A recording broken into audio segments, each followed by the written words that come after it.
One day, Percy arrived at the quarry to collect some stone for his freight cars. Snow and frost lay everywhere. There was not a sound to be heard. Percy ventured further. He found Mavis, the new diesel engine, resting in the shelter of some rocks. "Cheer up, Mavis," he whistled. Mavis was still remembering the trouble she'd had with cars. "Manager says I don't listen to advice. He says I've no business jauntering down Toby's line. Toby's a fusspot." "Toby has forgotten more about freight cars than you will ever know," replied Percy. "You must put the cars where he wants them. Then you'll be a really useful engine. Now, if you'll excuse me, I have to take these stones to the harbor." Mavis liked Percy, but she still wouldn't listen to his advice. "Why shouldn't I go on Toby's line?" The siding arrangements were awkward. To put the cars where Toby wanted them, Mavis had to make several journeys. She started making a plan. "If we used the teeniest bit of Toby's line," she said to her driver, "we would save all this bother." Her driver, suspecting nothing, allowed them to go as far as the first level crossing.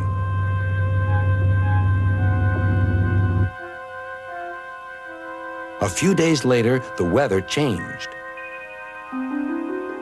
As the snow melted, the quarry grew busy again. Some trains were so long that before leaving the cars for Toby, Mavis had to go beyond the level crossing with them. Now for her plan. She would go further down the line without it seeming her fault. "Can you keep a secret?" she asked the freight cars. "Yes, yes, yes," they chattered. "Will you bump me at the level crossing and tell no one I asked you?" The cars promised. But while Mavis was away, Toby arrived. He decided to shunt the cars himself. The cars decided to bump him anyway. They reached the level crossing and Toby's brakes came on.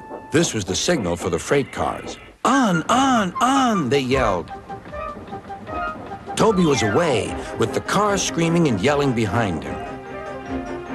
No one realized that melted snow had turned a stream ahead into a torrent, and the bridge above it was about to collapse.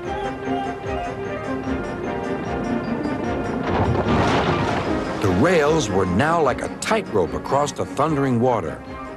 "Stop! Stop!" cried Toby. His driver fought for control. They came nearer and nearer to the bridge. It was all or nothing now. The driver braked hard.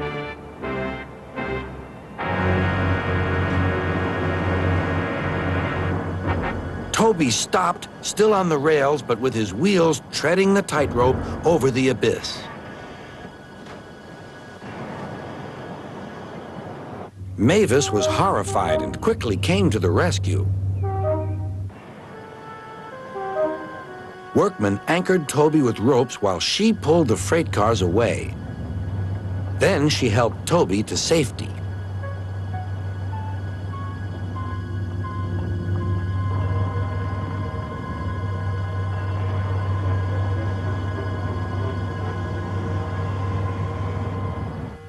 "I'm sorry about the cars," said Mavis. "I can't think how you managed to stop them in time." "Oh, well," said Toby, "my driver told me about circus people who walk tightropes, but I just didn't fancy doing it myself." Later, Sir Topham Hatt arrived. "A very smart piece of work," he said. "Mavis, you did well too, I hear." "It was my fault about those cars, sir," she faltered. "But if I could..." "Could what?" "Come down the line sometimes, sir. Toby says he'll show me what to do." "Certainly," replied Sir Topham Hatt, "if your manager agrees." And so it was arranged. Now Mavis is as happy as can be, and Sir Topham Hatt thinks she's really useful indeed.